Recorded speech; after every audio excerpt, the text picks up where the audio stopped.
Imagine a day when a cancer diagnosis is not a potential death sentence. When your treatment is effective and doesn't destroy a person's looks, their health, or their quality of life. This is the holy grail of cancer treatments, and Celtic Biotech is on the point of achieving that, supported by a host of blue chip organizations and agencies. My name is John Reid. I'm co-founder and Chief Operations Officer of Celtic Biotech based in Dublin. We aim to raise 16.35 million to match the 17.5 million awarded by the European Innovation Council to tackle non-small cell lung cancer with our lead candidate CB24, a novel biologic which targets the nicotinic receptor on solid tumors. First generation product will be based on the native source and the second on the recombinant version. As you know, lung cancer is a particularly lethal disease. It kills 85% of patients diagnosed with it. And despite the many false dawns of promising treatments we read in the media every day, morbidity rates are increasing. CB24 will be a game changer for cancer treatment. It's a novel, it targets the nicotinic receptor, which is totally novel. It's isolated, it's a bipartite protein isolated from the venom of a South American rattlesnake. It's first in class with a proven safety profile and several therapeutic benefits, not least of which is a unique targeting mechanism. The A subunit preferentially targets cancer cells. It chaperones the toxic B unit to the cell bypassing healthy cells. The B subunit dissociates, attacks the cell surface, triggering programmed cell death. We've tested CB24 against an array of cancer types in vitro and in vivo, along with the National Cancer Institute of the USA. Non-small cell lung cancer was seen to be responsive, along with other cell lines. CB24 was effective in shrinking tumors in mouse models. We found it was particularly effective when we tolerized the mice to the effects of the toxic B subunit in advance of the tumor implantation, and we're able to achieve higher therapeutic dose levels. This led to our first patent and informed our phase 1 clinical trial protocol subsequently. 72 patients facing end-of-life care, having failed all other regimens, having treated to date in safety trials of CB24 crowtoxin, and an incredible 43% of those patients responded in a variety of different cell lines and included 10 complete responses. This is remarkable. We brought the drug back into the clinic to test an innovative IV intrapatient dose escalating protocol, again, just looking for safety signs of the drug, and found that 4 out of 6 patients in our phase 1B trial reacted and responded to the drug. This was remarkable, and our key innovation was a 5-fold dose increase over what was previously believed to be the maximum tolerable dose. In our phase 1C, which is approved, with higher dose levels and increased treatment duration, we expect to see even better results. Today, gold standard treatments look for life extension, and many have alarming side effects. Just looking at the market here and the revenue for these drugs, you can see that there's a remarkable opportunity for a drug that can prove to be more efficacious, that has milder side effects, and painkilling, a unique painkilling aspect to it. Patients can be treated in the comfort of their home with a drug that's easily administered. We intend to protect our product through our patents and through strong regulatory protections in the EU and the USA. It takes a great team to drive a great product, and we have a team highly experienced in developing drugs through the clinical pipeline into the market.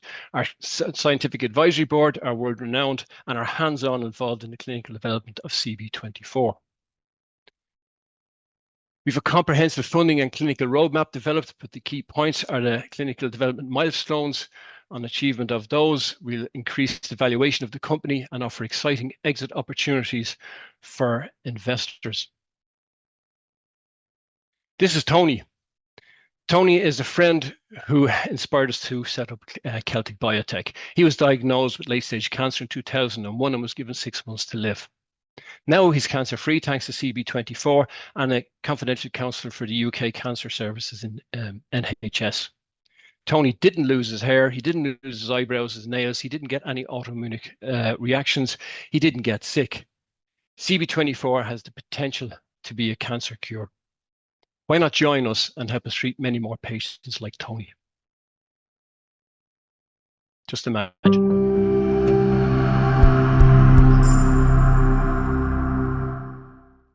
So maybe I can quickly ask a questions if you don't mind. So congratulations for the presentation. And when it comes to nature derived product, there are always hurdles and issues that you have to face in terms of manufacturing and GMP and so on and so forth. Could you elaborate a bit more on this and your strategy? Well, we already have manufacturing capacity in place under GMP conditions. So we have sourced the material. We have our own supply of venom from zoos based in Kentucky. So we've been able to achieve the manufacturing. The manufacturing process is fairly straightforward. And we had no regulatory issues when we submitted our IND to the French. So the only particular issues we have now is if we are successful is to expand the production of the product, and that's why we're looking at recombinant and other methods for expansion in order to service a population that would be greater than maybe 20,000 patients. Does that answer your question?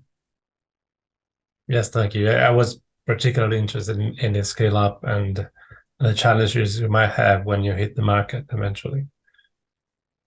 There are not many snakes, I guess, right? So just so many, not enough. Yeah, it's kind of funny. It's an interesting question. The snakes actually are killed on site in South America where they are indigenous because they're seen as pests. And little do they know that this snake could actually save their life. And so we have a lot of interest in South America in actually developing snake colonies because it could be a good revenue generator for the population. But ultimately, from a big pharma perspective, we need to be able to expand into a non-snake derived product, and we've initiated that process. The B subunit has already been cloned. We're working on the A subunit, and we're also looking at developing our own cell line based on vellum cells, which has been done before. So we think it's quite feasible to scale up to a large capacity. Thank you. I can ask a couple of questions. Well, thank you very much for the nice presentation. So one of my questions is regarding the exit strategy. So which mid-sized, large pharma do you anticipate will be interested in, going after pan-toxins, neurotoxins for the treatment of cancer? And second question, maybe if we can take it one at a time. Well, we've had some interest particularly from I don't know if we're supposed to give names. You have one German company that's quite interested in doing that. They contacted us when we did our presentation at the AAC, or the American Association of Cancer Researchers, in 2018, and they were very interested in that process. I think the level of interest will be driven by how well the drug will work in the clinic.